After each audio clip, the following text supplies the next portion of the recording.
Hello, I'm Dominic. I'm a poet. Oh, I'm so happy that Paul and Rob have got me doing an opening set today. I'm so excited to hear Paul's poems. Gonna share some of my own. I hope you get something from them. My first poem I'm gonna share is a really old one. It's from the first book that Paul and Flapjack Press did. So it's not written about lockdown because it was before that, but it could be. It could be about lockdown. It's called Tomorrow I Will Go Dancing. And it goes like this. Today I'm eating margarine straight from the tub and I feel so guilty. However hard I scrub, my wrists unbandaged. I've been trying not to rub, but I've so many cysts that need lancing. Tomorrow I will go dancing. My fingernails are rusty, skin full of ills, head hot and tender as my stomach spills. But tomorrow I know where we'll get these little pills. You see, everything about me needs enhancing. Tomorrow I will go dancing. Tomorrow you'll go dancing in your glitter taps, absinthe, vodka, never get fat, laughing, smiling, all that goes with that. Today I feel anxiety's advancing.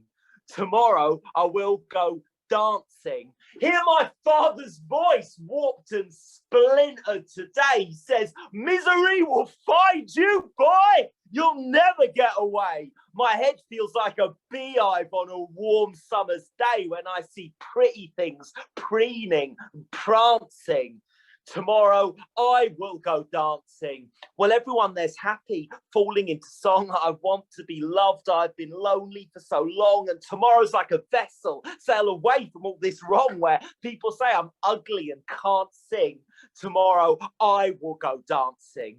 Today I hear your laughter. It's gnawing at my head. It is biting up through blisters where you burned until I bled. If I panic until I can't breathe, think I'd be better dead, well, I'll tell myself that risk is worth chancing. Tomorrow I will go dancing. I want to join the happy crowds, glorious, glad. I want to like pop music, never feel sad. My therapist's implying I choose to feel this bad. I tell her, you know nothing. But if you're asking, tomorrow I will go dancing. And that's the first poem. And they tell you to start with something light, but I'm not going to patronize you with stuff like that. Straight into the deep stuff. That said, I'm going to raise the tone a little with my next poem. It features in the revised edition of my latest book with Flapjack, but it was originally in a zine I had the huge privilege of creating with Stirred, the feminist press. So this is called I Was Made Gay by Kevin Costner's Bottom.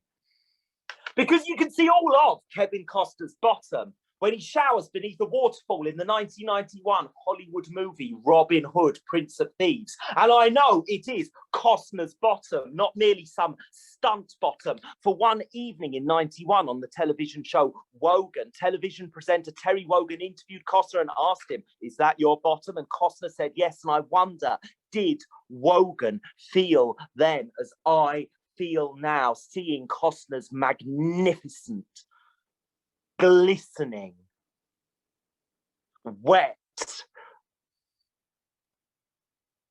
bottom? But the problem is, in the 1991 Hollywood movie Robin Hood, Prince of Thieves, other things happen besides Costner sharing his bottom. Some of the other characters get killed by arrows through their chest, dead. When I was 11 years old, Robin Hood, Prince of Thieves was the most terrifying thing I'd seen. Why would any man choose to commit a violent act against another man? Wouldn't our world be better if all men put down their anger, their weapons, their fists, and instead just used their hands to gently caress each other's bottoms? Thank you very much. Thank you. I used to foolishly think that you could probably only get away with saying one poem about a man's bottom in a poetry set. How wrong I was! There is no limit to the number of men's bottoms poems which a set can contain. So my next poem is a really recent one. It was in my show I toured before lockdown, I Can Make You Fail Slightly Less. And it's about this fella. This poem is called He-Man, the most powerful bottom in the universe. When I was young, my mum knew I was gay. From one specific thing I drew one day, I proudly showed my mum what I had done. A crayon drawing showing He-Man's bum. A gift for which I craved my mother's thanks, where Skeletor was giving He-Man spanks. See, not one single thing could make me cheerier than drawing villains whacking that posterior. So my mum said, ooh, that's nice. And I confess, her praise made me feel such a great success. And when the neighbours came, she didn't flinch with He-Man's bare bum blue-tapped to our fridge. Hooray for mums, hooray for mums. I know that the great Robert Steventon has a book containing many univocalisms. Oh, a univocalism is a very talented person creating such a thing. Only one vowel may be used, so only A or E. I've written a univocalism, and it's about the little known time when Rob in real life took a vow of celibacy and joined a monastery. It's called Rob. Oh, Rob. Oh, Rob. No, Rob. No, no, Rob. No blowjobs. And that's the end of my univocalism. Now, I'm not saying that I'm better at making them than Rob, but, you know, you can listen to his efforts later and just come to your own conclusion. No, I'm kidding. Apart from that, Rob, I asked him which poems he'd like me to say tonight, and I've got time for two more. The penultimate one is a poem about friendship and misery. Hey! And it's from my first book, and it is called Beers in Your Bedroom, and it goes exactly like this. We have beers in your bedroom. My fears would be intoxicating without you. Outside, car alarms shout at shadows. A woman's scream stabs the night. Inside, together, we are alive. Your flat is above it all. Door locked, window open, and glows from fag stubs. Thin white jukes light a corkscrew path to morning. Our tongues bright and dark, these moments taste of unconcentrated truth. Chaucer and tumblers of Fat Boy Slim. We tape Woman's Hour to play backwards, exchange identities under skin, hail bloody fairies and horns.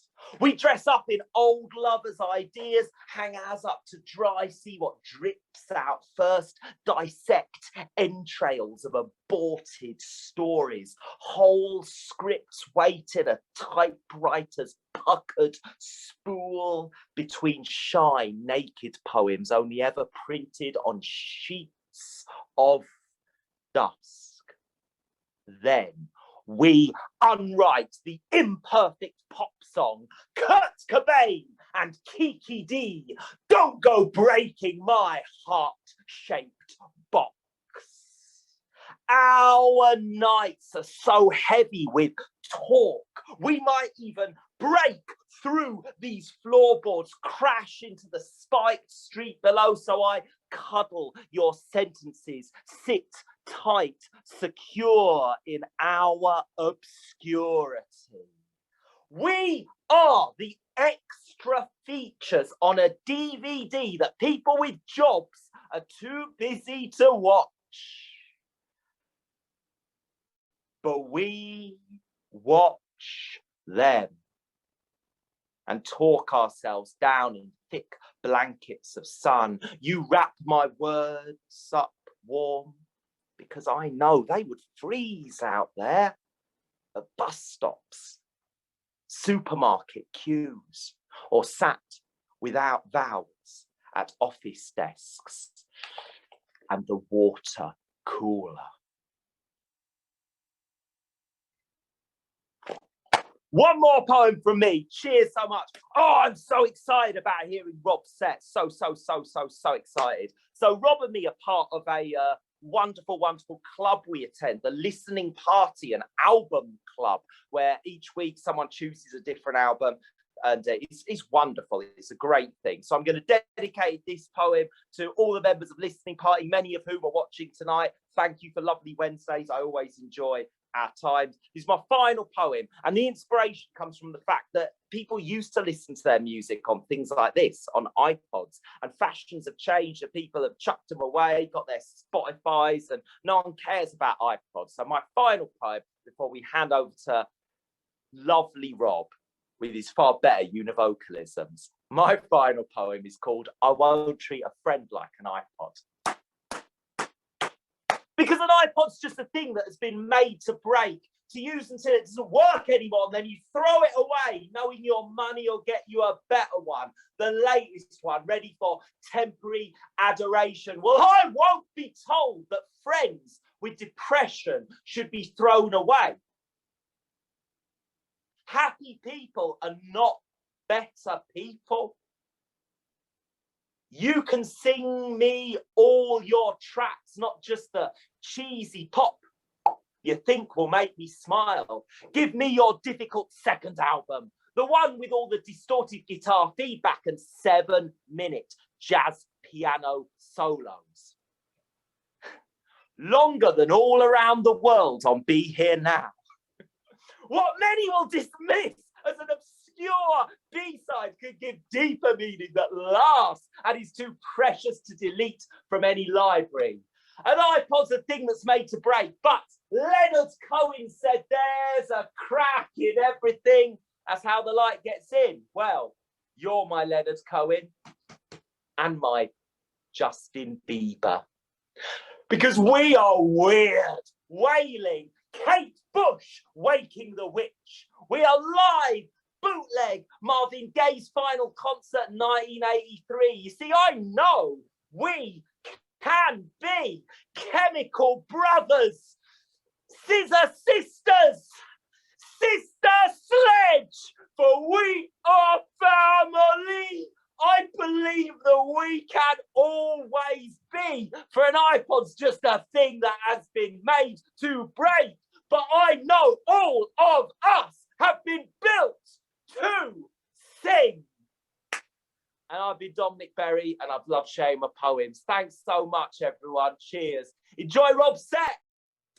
Wow, good evening. Thank you all so much for joining me. I'm bloody excited to do this, so much so that I borrowed a shirt off bloody Beetlejuice. Clearly Beetlejuice was a couple of sizes smaller than me, but we can live with that. Firstly, before I go on, massive thank you to Paul at Flapjack for all of his support throughout doing this. And in doing Punk in Drublic, as Paul mentioned before, the night that I run in Manchester, I really take pride in supporting and making space and a platform for new talent to flourish, which is why I was pleased so much to have my wonderful friend Dominic Berry, the legendary Dominic Berry, open up for me. What a joy. Right, I'm not a poet. I'm a walking lawsuit. Rip off of the style, bestow it like a fly in your suit. Deploy brute force of forgery and hope that it takes root. When I finish this piece, I'll be inundated with disputes. This whole piece is plagiarized from those with more creative prowess. See, when it comes to poetic devices, I'm endowed less. I'll drown out my shortcomings with boisterousness and loudness and vulgar sexual imagery. Tonight, I'll be the foulest. Thick Richard does a better one of these. It's called Scum of the Earth. This poem's shaft's null of the length and also it's null of the girth. I don't know why I bothered or why to it I gave birth. I take the sexy from dyslexia, the lurid I unearth. I'm not a poet. I'm a clueless quizmaster. Every Monday night I bamboozle and curate a disaster, pumping trivia to punters on a school night getting plastered, but writing questions that make sense isn't something that I've mastered. Romanian city, Bucharest, is the capital of which nation? Name the breed and quantity of dogs in the film 101 Dalmatians. I'm not a poet, I'm a man with mental illness who just writes about it. My father, he abandoned me and I still cry at night about it. My foot constantly in my mouth and I'm constantly contrite about it, shouting shits, ma raison d'etre, see it's just me and my plight without it. People tried to stop me down from this, they worried the exposure may go to my head or bring on aspirations that are far away, and I'll stand and shout shit in my room until I'm told to go away. The only shoulder I can cry on is the hard shoulder on the motorway, and I don't even drive. I failed my test when I was 17. Let's not hide behind verbosity. Not all that's gold is glittering, and no one wants to hear a lanky wanker being self-pitying. My mind's chock-a-block like Ashton Road after a City game. Only frauds present life's beauty whilst obscuring the gritty things. Perhaps not each tool is blunt that occupies space in my task box, but I'm so full of shit. Give me an enema and I'd fit in a matchbox. Thank you very much. My name's Rob Steventon. I hope you're all safe and sane. I hope you're all in as comfortable a position as you possibly can be. Maybe even enjoying this from the comfort of your garden, given that the sun's out. What a joy this is to do, and what an honour it is to be to have a book published by Flapjack Press. I've been very lucky of this past year. Got a publishing deal for one, but I've been very, very fortuitous in that the job that I do is one that can be done remotely. I work in university, so for the past year, whilst a lot of people have faced job uncertainty, I've been working from home. So it's difficult. I work in a university. I work in pastoral support. I support students with mental health problems. Talk about the blind leading the blind. And I work for BIM at the moment. BIM is the British Institute of Modern Music. They recently got what's called TDAP status. So they will be a proper university. They've got their own awarding powers. So they'll be changing their name soon to the British University of Modern Music. So I'll soon be able to say that my bills are paid by BUM. Or I would be, were it not for the case I handed my notice in on Monday, because I'm starting a new job. On the subject of jobs, I'm going to do a little bit about jobs. This is called the Desperate Job Seekers Blues. It goes like this. Applying, applying, applying, applying, applying, applying, applying, applying, applying, applying, applying, applying, applying, applying, applying, applying, applying. Applying, it's all coming back with shit. See, there's few tasks that are quite less gratifying than ours every night to commit. Authoring paragraphs, whoring my attributes. Missed the mark again, got the desperate job seekers blues. 5 years ago, pulling pints, naively stocked with a bachelor's degree in the arts. Not expecting the world just to fall at my feet, just not wanting to fall on my arse. See, I've got 3 jobs now, but they're all 0 hours. They've cut off the lecky, I'm having cold showers. Should be more astute with the options I choose, hemorrhaging cash with the desperate job seekers blues. These HR departments, their buzzwords and jargon are becoming my enemies. I'm a qualified grafter with goals to chase after, just embellish my qualities. Their poorly spelled adverts fail GCSEs, and apostrophe in the word vacancies. They're the kind who leave shit TripAdvisor reviews. Fuck you, human resources, the desperate job seekers blues. Competitive rates of pay, it proclaims before revealing 750. I repeat, there's no apostrophe in the word vacancies between the letters S and E. Boiled my piss.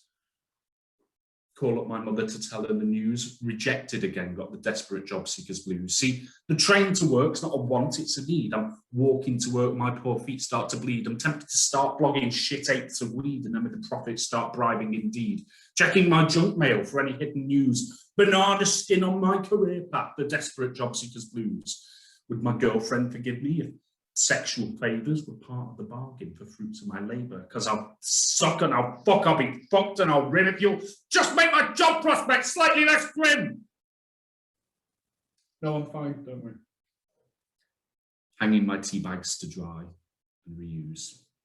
It's gaffer tape holding together my shoes as I sanitize my political views under the spell of the desperate job seekers blues.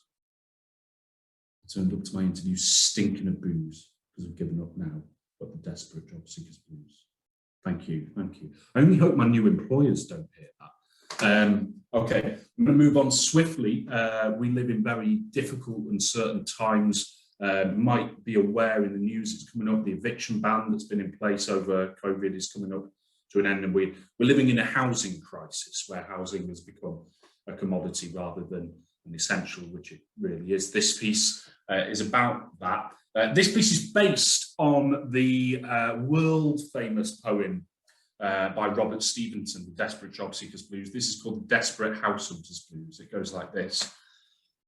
Scouring listings and listings and listings and listings and listings and listings and listings and listings and listings and listings and listings.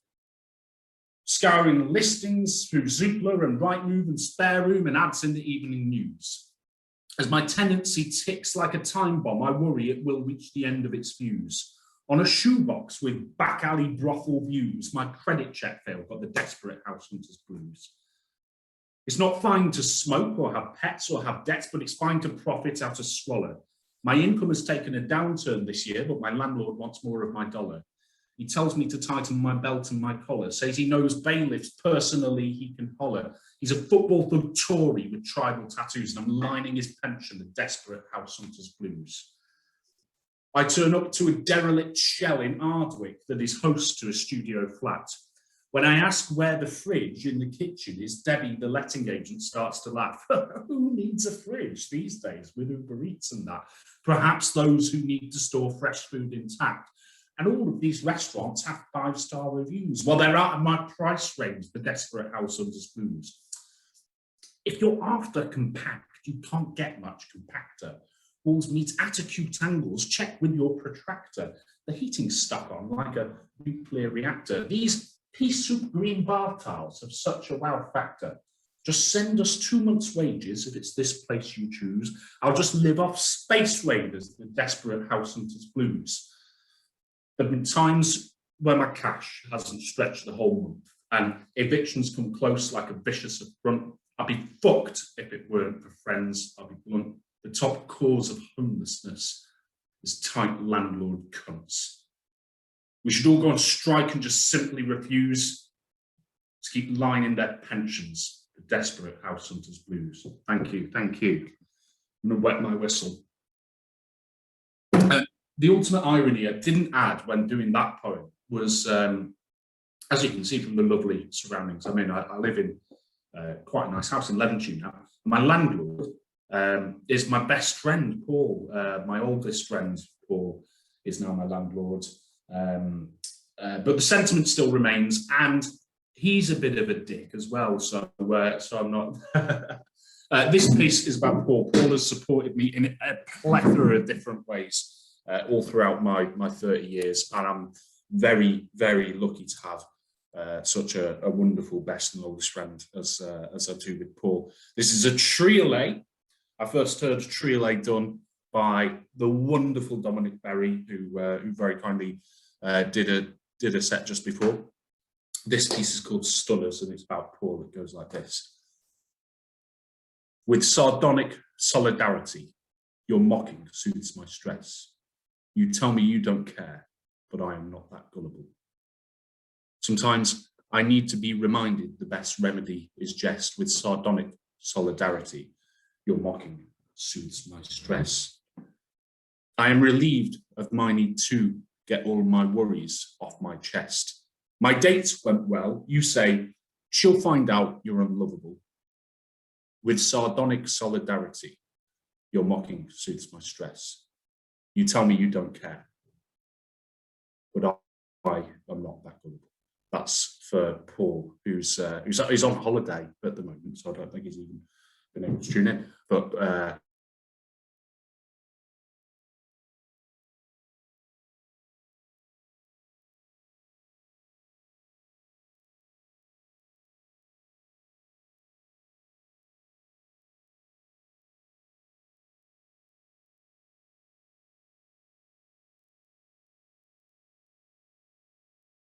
I don't care, and walked off, which is really the kind of friend that you need sometimes, genuinely.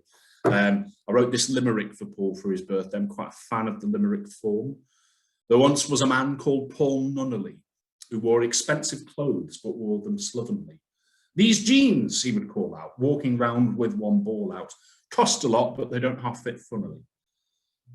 There we go. On the subject of limericks, as I mentioned, I'm quite a fan of the limerick form. I actually run a dirty limerick competition every Monday night and every Thursday night in the quizzes that I run.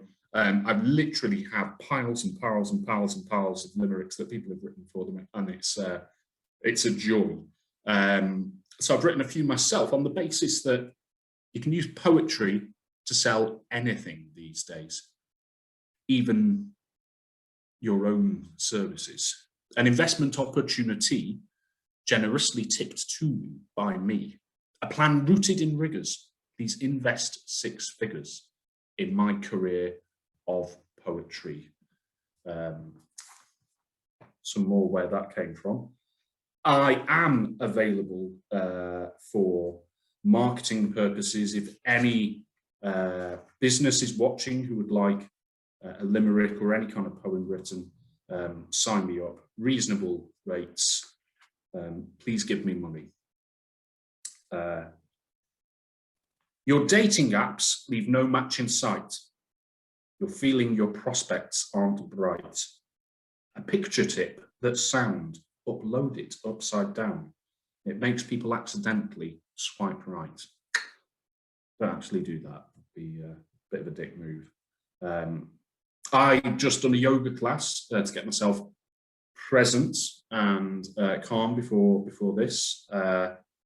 Don't dare put in effort that's lackluster or taint our class's tranquility with fluster.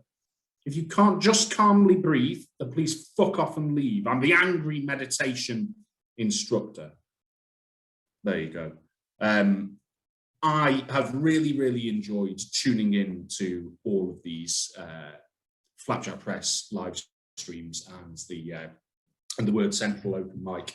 I'm very excited for gigs to be going ahead in person as well, for so many different reasons. I miss the camaraderie in the community, of the poetry community, and it's been amazing that we've been able to do all of this over Zoom, but it's also great in person. And in person, you don't have the risk of accidentally screen sharing Pornhub. So there you go. I'm going to perform a set of brand new poems that have never been performed. Now, these were all brand spanking new. My book is called How I Made My Millions. I chose the title with the after having whittled it down to a couple of titles. It was between this and The Art of Erotic Loving. I think I picked the right choice. The title is obviously ironic. It's about the book is about the mirage of wealth, and finding meaning in pursuing what you love. And it's about the gratitude I have for the wonderful people around me, because I'm a very, very lucky man to have had such a wonderful set of people support me. There's a mirage of wealth and there's a mirage of meritocracy in the world that we live in at the moment. And this piece is about that. It's called How I Made My Millions. I came alone to the bar after work, but his gaze caught me. His beamer parked, obstructing access to the path, full haughty. His personalised number plate should read TW4T. The condescending quips come quick at me like I've been naughty. I'm a self-made millionaire, he proclaims. Self-made millionaire. Just my own hard graft that got me here, no handouts or welfare. I humour this chap's hubris and ask if his secret he'd share. Private equity, private investments and private healthcare. No fancy university degree for me, he boasts. Got in the money game early and before long I was engrossed. I had to find my own way, the path was without signposts. Inheritance, of course, but compared to what I'd now grossed, my merited affluence, it pales, really wasn't much. My eminence in profit, you could say it was my crutch. Whilst decadent and elegant, I still have the common touch. This talk of raising taxes to me just seems double Dutch. Paid severance to some Bolshevik ex-worker who rebelled. Just yesterday, my lawyers said that my defence was quelled. I'm wrong, apparently, because his wages I'd withheld. I know, right? 40 staff who all work for me. Haven't I excelled? I mean, technically, they're all self-employed. It's like an outgoings reduction. I pay enough out in my taxes to pay scroungers who can't function. And those who've not reached such heights as mine must just lack the guts and gumption. A simple lack of hard work seems a reasonable assumption. I'm a wealth maker. Yeah, wealth maker. That seems an apt description. My 12 acres in Provence came with much hard graft and friction. Sick of hearing about those for whom a lack of wealth's an affliction. I just can't stop making wealth. Oh, but it's not like an addiction. I sit, wishing I'd never asked of how he made his millions, affixed, whiffing his putrid breath and obnoxious opinions. My mind wonders to what really constitutes human brilliance, not belligerent, bougie boasts, but kindness and resilience. I think of the teachers who teach this arrogant bastard's kids at school. I stare at the ground beneath us as he goes on from his bar stool to avoid being subjected to his barrage of boasts and drool. Sharp-elbowed pricks like this have flourished under Tory rule. I think of the nurse whose eyes momentarily slumped in sleep whilst assessing me at 3 a.m. in A&E last week. Her stoic and determined in a setting cold and bleak. Her resolute in a ward with capacity at peak. I think of the carers who care for my nan day in, day out, who are such bearers of hard graft that no one in right mind may doubt. Their immeasurable value, the nurturing they lay out, it's all rewarded with a meagre minimum wage payout. The social workers, support workers, counsellors and nurses, the bar staff, techies, singers and poets who enjoy immerse us. We contribute in taxes and their efforts reimburse us. If merit meant a thing, there would be millions in their purses. Thank you, thank you. Okay, there is a profession, there is a number of professions that I mentioned there who I really feel make up the backbone of our society and really hold us together. There's another profession that's been in the news an awful lot of the past year amidst the pandemic. It has come with some confusion. The role of this profession is one that has been fraught with suspicion from particular sections of society who like to wear tinfoil on the head. Doctors. Who do they think they are? Magic medicine men? Oh, I'm so smart. I progressed and attained far enough in education that I got accepted into medical school, studied and worked thoroughly for 6 years, and then started a job where I usually have to work 80 hours a week and have to see people die. And I have the temerity to tell people what to do best to support their health. Don't think so. Just because you see people in every conceivable state of health and decide on treatment bespoke to their needs doesn't mean you get to hold a viewpoint that's considered valid. Especially not on my health.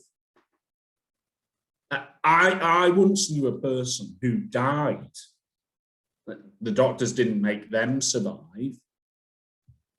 I read on an internet forum about a doctor who thought that all the other doctors had gotten it wrong. Nah, that's a doctor I can get behind. Dr. Fauci, Dr. Whitty, Dr. Davies, Dr. Who, Dr. Feelgood, Dr. Oetker, Dr. Cooper Clark, Dr. Pepper. With such a variety of views to choose from, how can we decide which ones to take seriously? If it was such a noble profession, then not one of them would have ever gotten anything wrong in their whole career. And I'm supposed to believe that they're mostly decent people who work incredibly hard and are amongst the most altruistic of us. Yeah, right. Okay, thank you. I hope that we are, I know that there's figures rising, the numbers are rising in parts of the country. I hope that we are moving on as the health professionals have helped us to do so.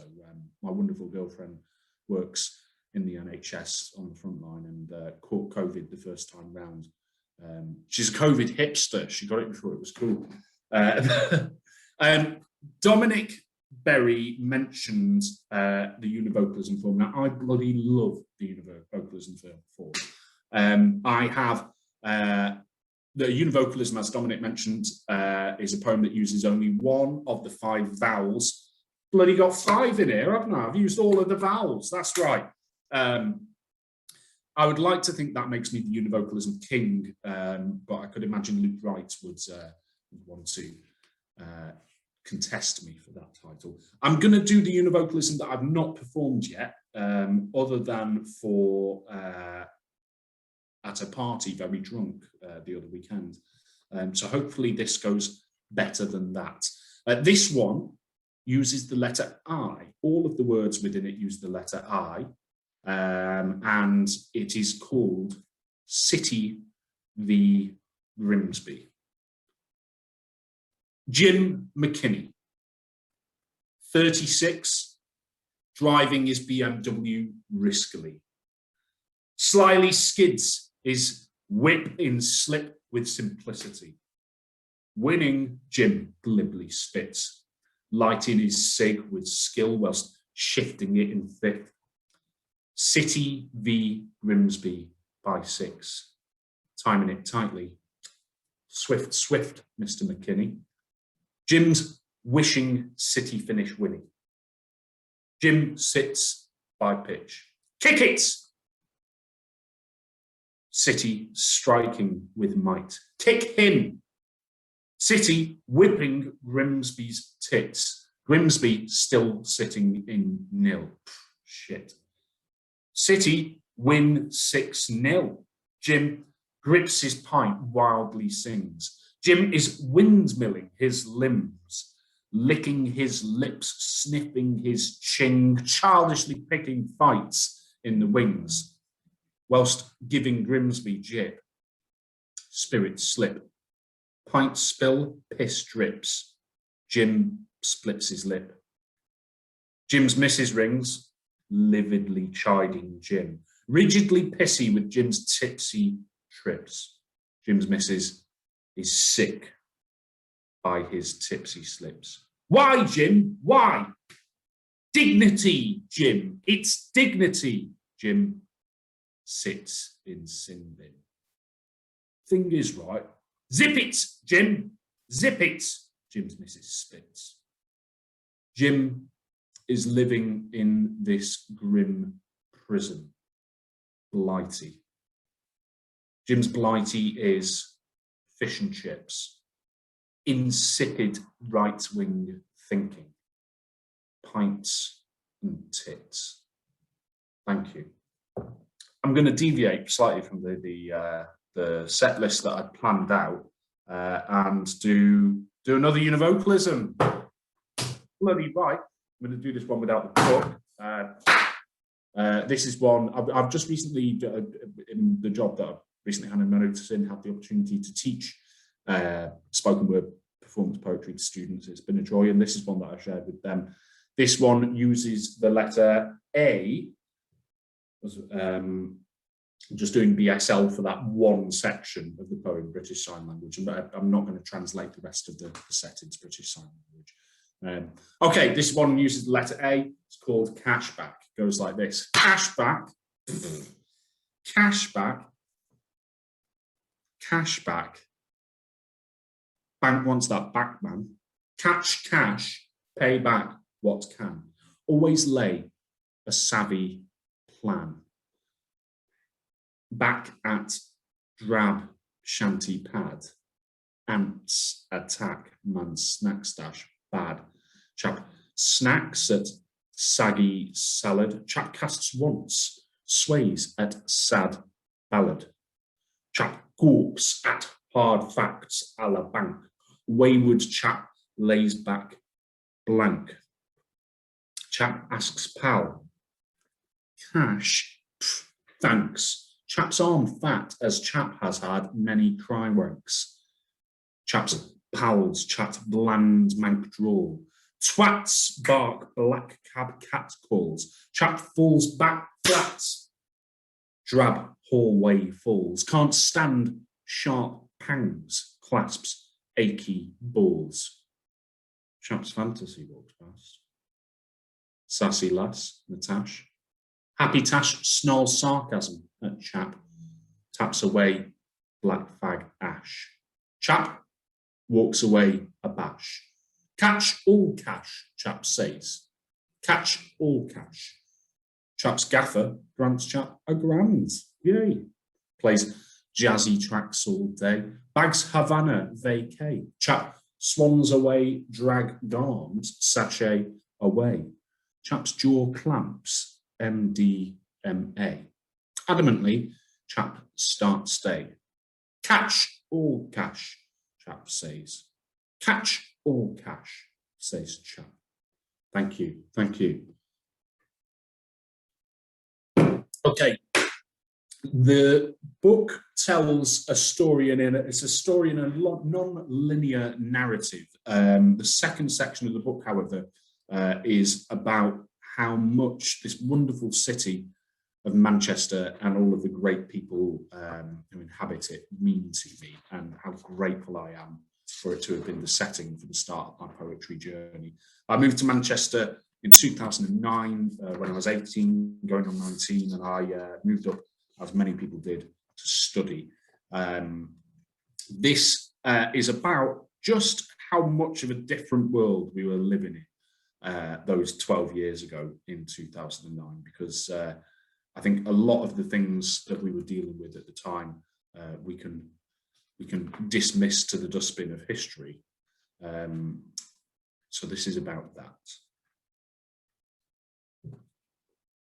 A student card, some keys, a paltry pocket of banknotes, a small interest-free overdraft to help keep me afloat, a persistent anxious quiver and lump in my throat, an arsenal of social skills made up of flatter and gloat, a sprawling Salford campus and the neglect it surrounds, a view across this fair city, a bloom of greys and browns, a view of architectural glories that have since been stricken down, the view that I'm sure inspired evidently Chicken Town. 19-year-old naiveties to which I held with piety, like how MCAT and MDMA would quell social anxiety, how adding Slayer to the party playlist made for welcome variety, how my work and health and studies needed neither rest nor sobriety. Naiveties I knew were naiveties, but held asinine, of hard to swallow truths the future would be a gold mine. Looking back on beliefs that back then seemed fair and benign, beliefs held in good faith by me back in 2009. £3 a year in just tuition fees is hardly fair, and there's no chance whatsoever that anyone could ever consider increasing them further. Now that we've got Rage Against the Machine to Christmas #1, instigating real social change will be a doddle. Now that Nick Griffin's been humiliated on Question Time, there's no chance anyone will ever take anyone from the far right seriously. When I'm 30, looking back at these times from the living room of the house that I own, I'll thank myself for laying the groundwork for such an illustrious career. I remember walking back to my student halls from a party, having run myself over with my words like Brian Harvey. I hope people got the reference there, by the way. Feeling hopeless and inadequate and bitter like Campari. If I'd have known what the next years would hold, would I have judged myself so harshly? Thank you. I'd like to move on to another one that harks back to that exact same era. Now, the last section of my book is a section of love poems, ultimately, in which I pay tribute to the wonderful people who shaped and inspired me. And this is one of those people. This piece is called Thought Glance, and it is named after one of the songs by the bands that I was in with this person. This is for my mate Dan Price, who was a bloody wonderful man, sadly died in 2017. It goes like this. Abundantly, the fun, it seems, is overflowing. Like bumblebees collecting pollen growing. Humbly you question all I'm germinating sowing. It's 2010, I'm 20 and you're 18, and upon me sweet harmonies, sagacious lyrics, sincere friendship you're bestowing. And the Urwell keeps a-flowing. Now there's no way of knowing. A verbal salad conjures theories we're supposedly learning, dressed with all of the responsibility we've been adjourning. In synergy and major keys we find our common yearning, and your blind but perfect intuition for song has started burning. And the Urwell keeps flowing, but now there's no way of knowing. You confess in your exam you had just copied all the answers. Hours earlier were graceless in our drug-addled dances. But fuck, mate, if anyone deserved a few more chances, it's like the psychic night that's cancelled due to unforeseen circumstances. And the Urwell keeps a-flowing, but now there's no way of knowing. One example of your daft antics is etched into my memory, and never will it cease to make my sides split so easily. I'm cycling up Princess Road, en route to practice drums to your new songs. I pull over to tend to the vibrations coming from my pocket. It's you. What's up, mate? Your sheepish, conciliatory tone warms my bones on a cold winter's day. I'm so sorry, Rob. I'm so sorry. Is everything all right? Did something terrible happen? Well, I'm sorry about this. I know I cancelled the last two, but I'm going to have to cancel the band practice. I'm so sorry, but you see, last night all the girls in halls got on it, and I promised myself I wouldn't, but I got a couple of bottles of White Ace in and joined in. Anyway, Buyo, short story long, I woke up this morning, turned out I'd done a shit in the sink. Please don't be mad. Creasing up, I straighten up my bike and respond reassuringly. I can never be mad with you, mate. Shit happens. I ripped a roach off of your business card and rolled it in my spliff. A scatty, incoherent homage to your memory is this. Thank you. Thank you. I'm gonna continue with that tone and pay homage to a few more wonderful people with what I have left of my set. Thank you all so much for joining me. I've just got a few poems left. This first one is for someone who's been there for me since day one. A companion and a support that I felt the need to hide. He'd sit in silence, listening as I'd confess and confide. Even when told to let him go, I kept him by my side. To deny him completely, it seemed cruel and its side seemed snide. Content to hang around and just procrastinate alone, he spares judgments or assumptions. Few knew him better than he knows me. For years and years, I've been soothed and assured by the love he shows me. I suppose it makes up for all the years of unpaid rent he owes me. I'm greeted every morning by his still and tranquil stare. Whilst I'm out earning a living, he's lounging without a care. If I bring a date back to my flat for sex, you bet he's there. I am a 30-year-old man who still has his childhood there. He says, this is BT. He's there, gets a bit nervous being on camera, so just, but I wanted to pay tribute to him nonetheless. It's been a bloody tough year. It's been an incredibly tough year. But I've been very fortuitous in a number of things that have happened to me. I've met someone and fallen in love with her. I'm talking about her as though she's not here, but she's just behind the computer. My wonderful girlfriend, Jenny. I'm so lucky to have had her support throughout writing this book, and it's really serendipitous that we met. Age differences are a talking point in relationships. My girlfriend is actually 18 months older than me, so she's older older lady, and Jenny's a snowboarder. I can only assume that she got with me because she was quite used to the feeling of going downhill fast.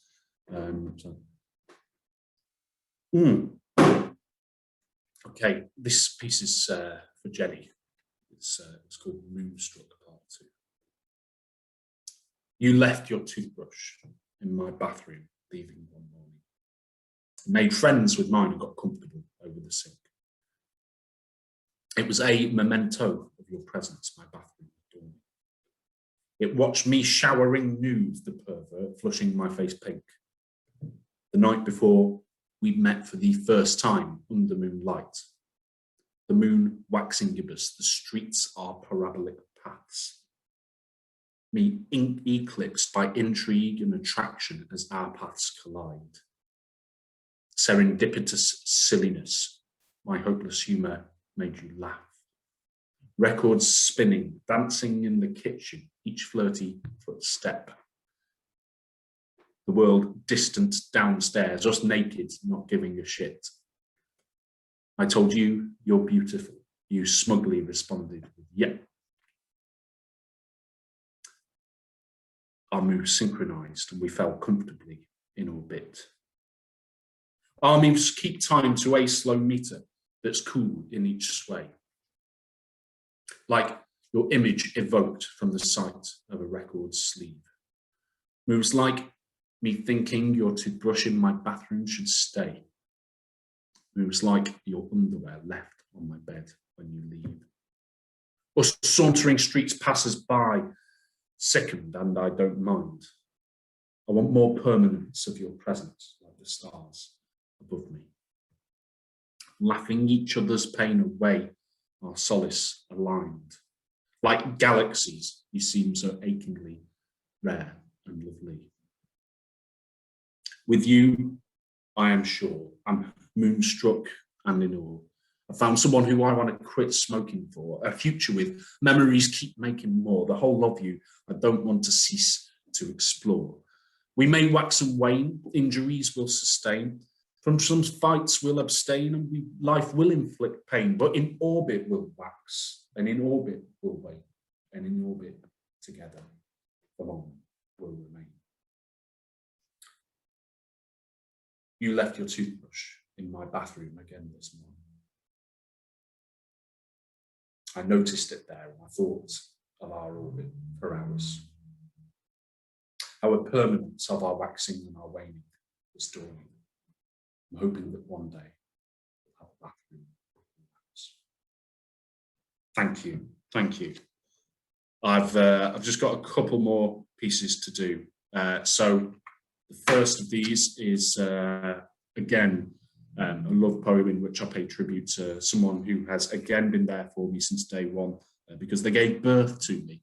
I'm very, very lucky to have such a wonderfully supportive mum who has been amazing. She's been supportive in the most peculiar of ways. I can remember when I was maybe about 22, I moved back home and went out on a date when I was back home, and the date hadn't gone all that well, and I arrived back home and my mum said, oh, well, how had it gone, Rob? How had it gone? And I said, oh, not that well. And she said, oh, it's a shame, a good shag would cheer you up, wouldn't it?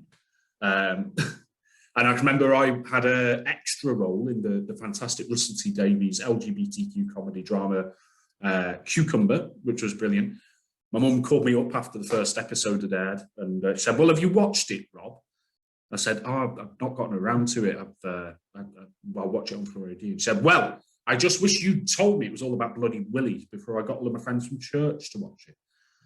So this piece is about my marvellous mum. It's called Man of the House. Man of the house. Man of the house now. Houseman. Houseman. That's what they told her infant son. Before you've learned to walk, you must get on your feet and run. You're only 4 years clear of learning to wipe your own bum, but it appears you're the right gender, and every house must have one, like a drawer stuffed with plastic bags. A man of the house screws lids off jars with his Y chromosome. Every house needs a man, you see, manliness you should hone. And pull your socks up, son, moss can't grow on a rolling stone, as if a 7-year-old's strength could be a pillar to her home. You might think, man of the house, will this make the best of me? Well, hold your horses, son, this house is in negative equity. Now, get on manning up, young boy, you're hardly houseman pedigree. Your mum's sick in the head, you see, but I hope it's not hereditary. She's not in great nick, they told him. Step up, they implored. She's had to spend some time inside a psychiatric ward, her words illuminated by gaslight to the two she adored, despite her devotion persisting since they cut umbilical cords. She'd retired from teaching early, but never ceased to be a teacher. She reached all learning outcomes despite veering from procedure. Things tidy, not but defying gods, put 2 kids through the ether. The thankless tasks them 2 kids brought, no grim task was beneath her. Changing the oil in a car, refelting a leaky roof, safely chopping down a tree, she taught him in his youth.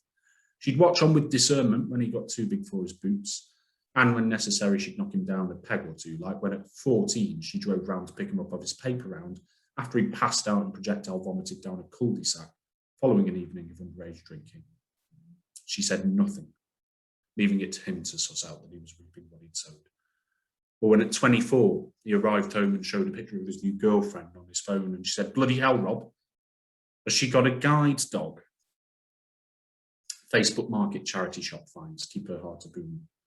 Massive white elephants are filling all her rooms, but these white elephants are gifts to friends, not useless heirlooms. 30 years ago, she played guitar to him inside her womb. But him, his masculine quest sequestered knots. He yearns for manly summit. He found a manly task to do, but she'd already done it. He read about how men won bread, but she'd already won it. The web that kept them safe, it was his mother who had spun it. Man of the house, eh? This supposed role superfluous, there was no needed plan. Against the toils that followed, it was her who had the upper hand. The ignorant around them, they just didn't understand, for with his mother holding fort, their house, it didn't need a man. Thank you. Okay, friends, there are lots more pieces from this book that I'm so bloody proud of, that I would love to share with you, but I would be here all night. What I'm going to do is something a little bit different. I'm going to share a piece that is not in the book for my final poem. I'm going to share a piece that is fitting for today. This isn't even a piece I wrote. This is a cover version of a poem in honor of the fact that it's 7 years today since we lost the wonderful comic brain of Rick Mayall. This is a poem by Rick Mayall. It's called Theatre. Theatre. What are you, theatre? Whenever I'm near to the theatre, I ask myself this question. I don't know. Perhaps I should ask Vanessa Redgrave. But I don't know Vanessa Redgrave, and neither do you, theatre. Theatre. Why are you theatre? Whenever I meet a friend in the theatre, I ask him this question with my eyes. He sighs and replies, like all the other guys, I don't know. Ask Vanessa Redgrave. But I don't know Vanessa Redgrave, and neither do you, theatre. Theatre. Are you theatre? Whenever I carry my spear to the theatre to do Hamlets, I ask it this question. It says nothing except, I don't know, ask Vanessa Redgrave. But I don't know Vanessa Redgrave, and neither do you, theatre. Or do you? That's it. Thank you all so much. What an honour and a joy. I'm so bloody proud of this book. Just before I finish, I'd just like to give thanks to a few people. Really, the list of people I owe a debt of gratitude to is something I could go on for hours and hours and hours. But firstly, massive thank you to the brilliant Paul Needs for making this possible and being so supportive and insightful and constructive and helpful. I don't know what I'd have done. All of the poets who've supported me and given me feedback throughout the process of writing this book. Wonderful Dominic Berry, who has been not only like a big inspiration as a poet, but a bloody good friend. Over the lockdown, we were doing socially distanced running in the city centre, like doing the Poets Running Club. Dave Viney, Richard, Jackie Hagan, all of the poets who supported me in providing quotes, Attila the Stockbroker, Kate Fox, Janine Booth, and I'm going to look inside just in case I've missed anyone else. Oh, Chris Godber. Thank you all so much. My wonderful girlfriend Jenny, who's been amazing throughout all of this. And BT, my bear. Yeah, there we go. Have a wonderful rest of your night, folks. Thank you so much for tuning in. Look after yourselves. I'm going to be doing a live launch, an in-person launch on Friday. I would say come down, but tickets are sold out now. So if you've got a ticket, look forward to seeing you at the Overdraft on Friday. Shall I do one more to wrap up? Have I got time, Paul? Yeah, one more. One more. I've gone on for a fair while, haven't I? All right. This is a poem about weathering the storm of bad mental health. Bite off more than you can chew, and then just fucking chew it. Drop your paddle deep in shit creek and then just row right through it. Failure's your foul weather friend. Don't attempt to undo it, so kiss its face and embrace gladly that this time you blew it. There's a bucket in your room. It's filled with shit. It stinks of shame. The urge to kick the bucket takes up all of your strength to refrain. You can stew amongst this stench or you can pour it down the drain. Just know that each storm, even this storm, will run out of rain. So wait. Just wait. Let it throb while you abate. Know that you are just a visitor. You are not an inmate. Know that this is just their gambit. Know that this is not checkmate. You know, you can't have the last laugh when your face is filled with hate. That bucket, it is gone now. You stood strong for no evasion. Last night, your entourage of one summoned the strength of many nations. You saw how little is conceived through bitter tears and masturbation. Your soul's crannies and its nooks sustain the fierce fumigation. Now, allow morning's shards of light to stab you right square in the chest. Measure this day, not in cigarettes, but in satisfied breaths. Measure this day, not in dividends, but in yourself. Invest, and then at dawn track down your lover and lay your head upon the breast. Tonight, you'll bask in the glorious gloom of your room all moonlit. Dispose of the gun, self-reconstruct. Disassemble your doom kit. Drop your paddle, drink deep in shit creek, and then just row right through it. Bite off more than you can chew, and then just fucking chew it. Thank you so much. Have a wonderful night, folks. Big thanks to Paul, big thanks to Dom. Lots of love.